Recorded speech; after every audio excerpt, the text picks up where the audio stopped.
हम एडीओ का जो सिलेबस है उसके अंतर्गत ग्रामीण विकास वाला जो भाग है वो कवर कर रहे हैं। तो जिसके अंतर्गत यूनिट 2 जो है वो कंप्लीट हो चुका है। अगर आपने पुराने वीडियो नहीं देखे हैं तो उसको जाके देख लीजिएगा। और इसके बाद हम जो है यूनिट 3 स्टार्ट किए थे, सामाजिक अंकेक्षण, जिसकी 2 वीडियो ऑलरेडी अपलोड हो चुकी हैं। तो अगर आपने वो भी नहीं देखा है तो जाके वो भी देख लीजिएगा। नेक्स्ट हम आज स्टार्ट करते हैं सामाजिक अंकेक्षण का आगे का, जो कि धारा 3 तक हमने कंप्लीट कर लिया था। आज हम धारा 4 से स्टार्ट करेंगे। ठीक है, देखिए धारा 3 का जो कुछ कुछ पॉइंट रह गया था जो मैं आपको बता देती हूँ। जैसे कि धारा 3 में मैंने आपको ये बताया था कि सामाजिक अंकेक्षण संसाधन आधार है ना, उसका जो टाइटल था, जिसके अंतर्गत छत्तीसगढ़ सामाजिक अंकेक्षण इकाई बताई थी मैंने। अब ये जो इकाई है इसका जो नेतृत्व करने वाले थे ये अध्यक्ष, इसके मुख्य सचिव थे, नेतृत्वकर्ता बोल सकते हैं। इसकी जो अध्यक्षता है या इसके जो अध्यक्ष हैं ये मुख्य सचिव थे। तो ये जो मुख्य सचिव थे ये 2 चीज़ें प्रोवाइड कराते थे ग्राम सभा को, उन सुविधा उपलब्ध कराने के तौर पर। ठीक है, वरिष्ठ सामाजिक अंकेक्षण प्रदातागण और कनिष्ठ सामाजिक अंकेक्षण प्रदातागण। इसके अलावा मैंने आपको ग्रामीण सामाजिक अंकेक्षक भी बताया है। तो देखिए, वरिष्ठ सामाजिक अंकेक्षण प्रदातागण, कनिष्ठ सामाजिक अंकेक्षण प्रदातागण और ग्राम सामाजिक अंकेक्षण, ये जो तीनों हैं, तीनों मिल के आपस में सामाजिक अंकेक्षण दल का निर्माण करते हैं। ठीक है, मतलब तीनों के जो मेंबर हैं ये मिल के सामाजिक अंकेक्षक दल का निर्माण करते हैं।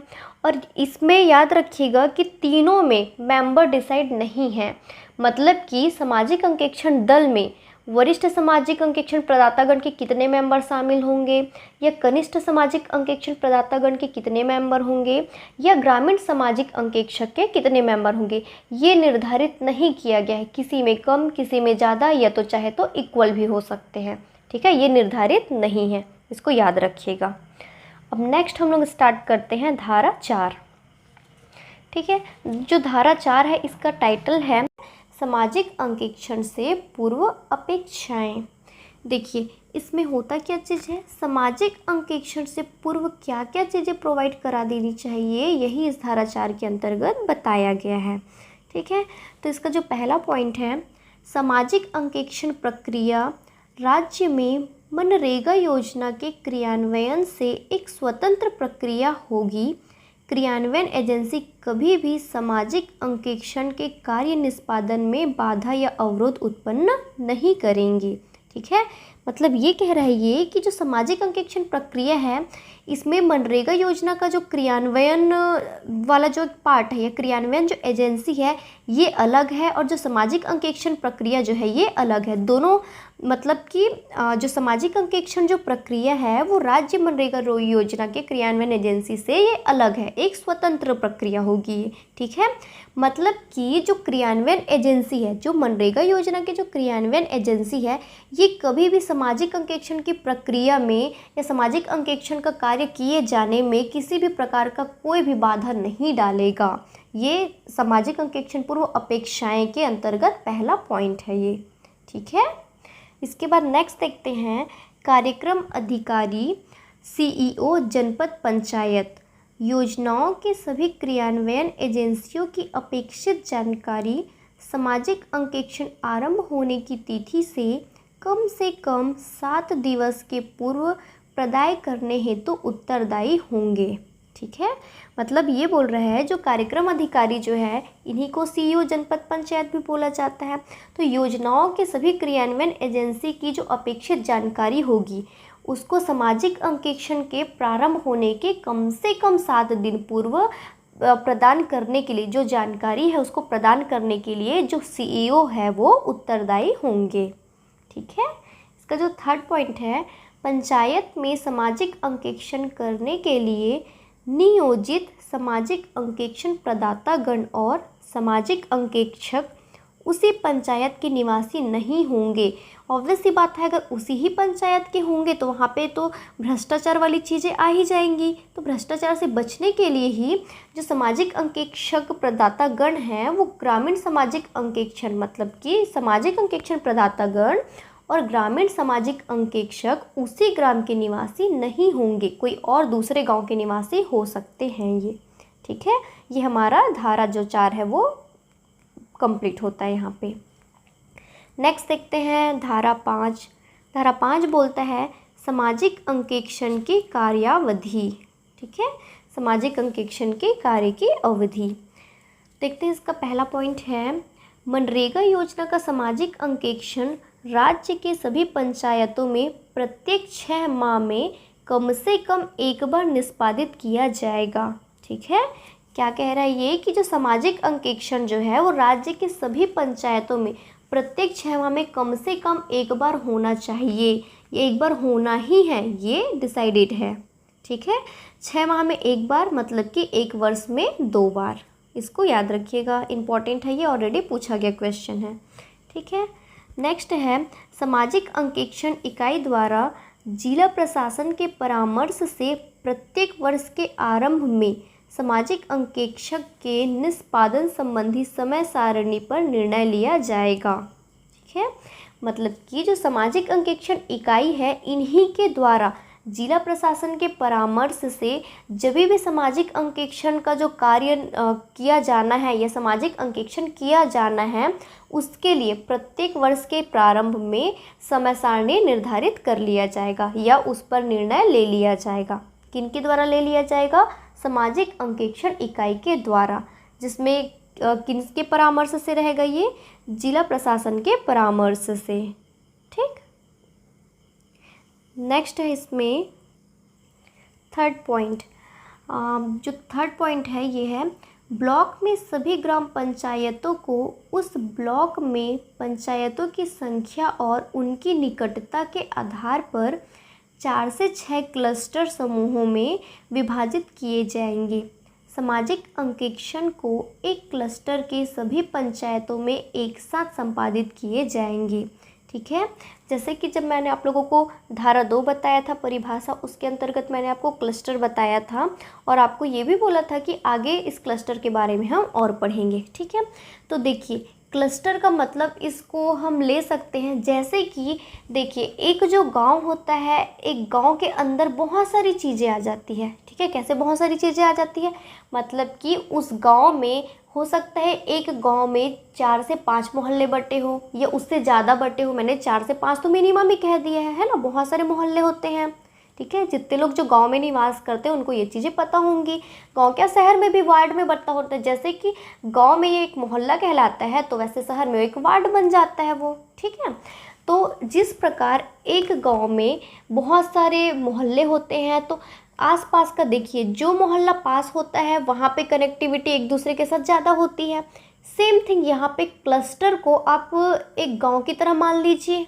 ठीक है, और जितने जो क्लस्टर के अंदर जो शामिल गांव है उनको आप मोहल्ले के रूप में मान लीजिए। ठीक है, तो जितने जो गांव आपस में पास पास हैं, है ना, जिनकी जो दूरी है एक दूसरे से कम दूरी पे स्थित है, निकट पे हैं या भौगोलिक आधार पर वो बहुत ज़्यादा पास पास हैं, तो इनके बीच कनेक्टिविटी ज़्यादा होंगी।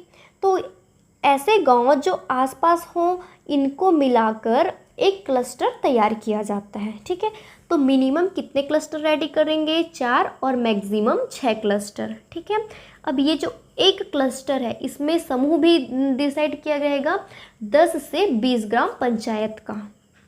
एक क्लस्टर में मिनिमम 10 और मैक्सिमम 20 ग्राम पंचायत रख सकते हैं। ठीक है, तो टोटल अगर 6 क्लस्टर हैं और अगर 10-10 ग्राम पंचायत के हिसाब से रखना होगा तो 6 क्लस्टर में कितने ग्राम पंचायत आ जाएंगे? 60 ग्राम पंचायत आ जाएंगे। ठीक है, और देखिए ये जो क्लस्टर जो है इस पे क्या बोला गया है कि एक क्लस्टर में जितने भी ग्राम पंचायत आते हैं तो उतने ग्राम पंचायत में सामाजिक अंकेक्षण सभी में एक साथ ही किया जाएगा।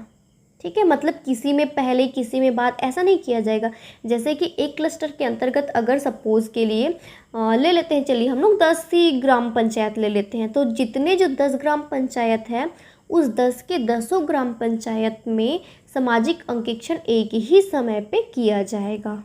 ठीक है, ये जो क्लस्टर होता है मैंने आपको उस टाइम पे भी बताया था कि ग्राम और जनपद के बीच का स्तर होता है, संकुल स्तरीय होता है ये। ठीक है, ये हो गया हमारा धारा 5 कंप्लीट। अब नेक्स्ट देखते हैं धारा 6।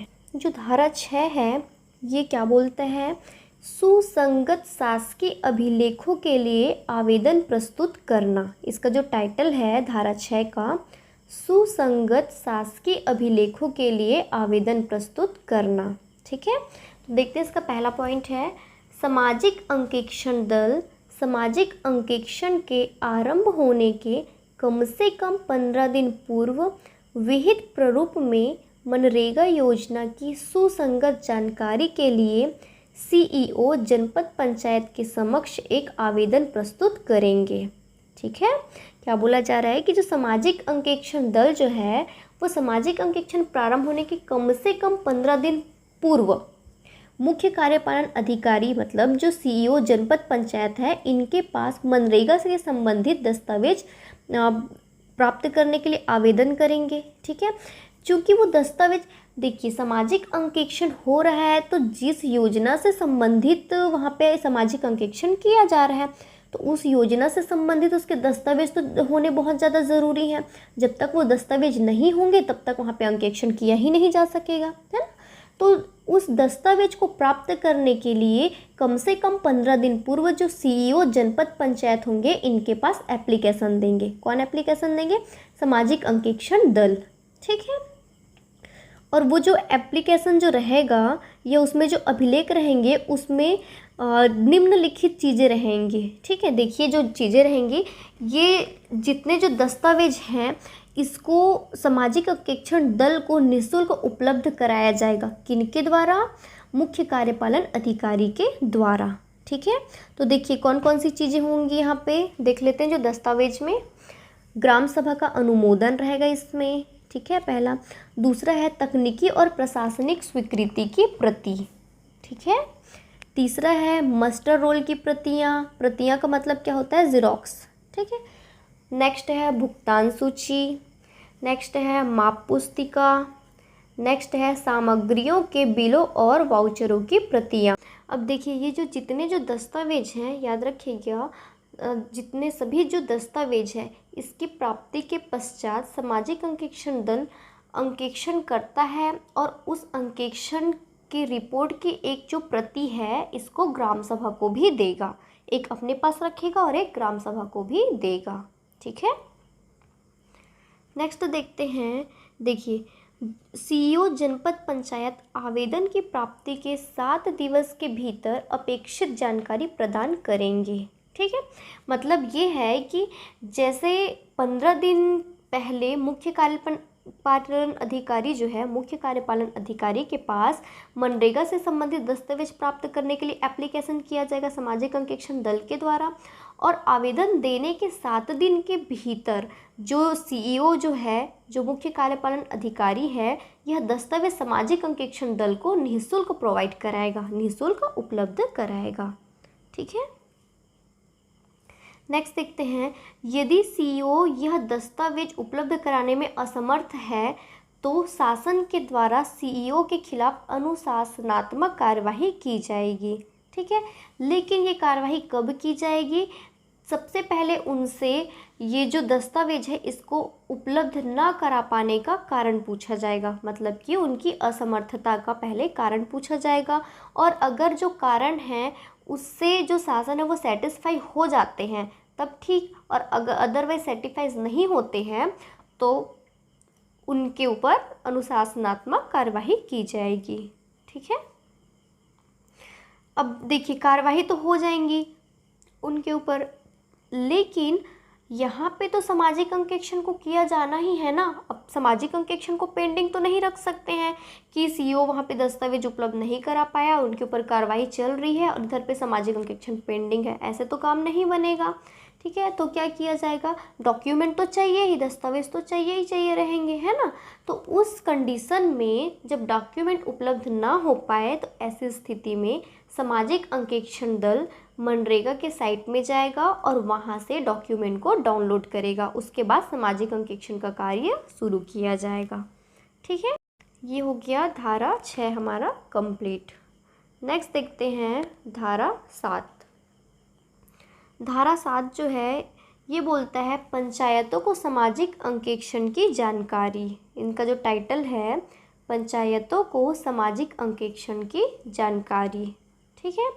तो देखिए इसमें जो है जानकारी या फिर सूचना जो देने वाले हैं सीओ जनपद पंचायत पहले से ही लिखित रूप में यह सुनिश्चित करने हेतु निम्नलिखित को सूचित करेंगे कि वे सामाजिक अंकेक्षण ग्राम सभा साथ ही क्लस्टर स्तरीय निकासी बैठक में उपस्थित रहें।